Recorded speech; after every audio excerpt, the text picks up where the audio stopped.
7:18 na umaga, ang daloy po ng trapiko sa Espanya Boulevard. Ayan, makikita natin sa may corner Blumentritt po yan sa Maynila. Sa mga sandali pong ito, magkabilang lanes po ay maluwag pa naman, no? Tuloy-tuloy yung daloy ng mga sasakyan. Hindi pa punong-puno yung kalsada.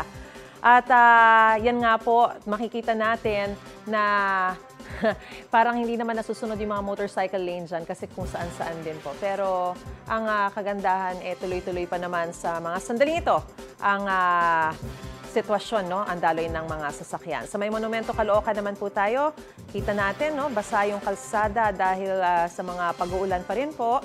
At ang kikita natin na moderate to heavy na po ang volume ng mga sasakyan sa mga sandaling ito, bagamat umuusad pa naman.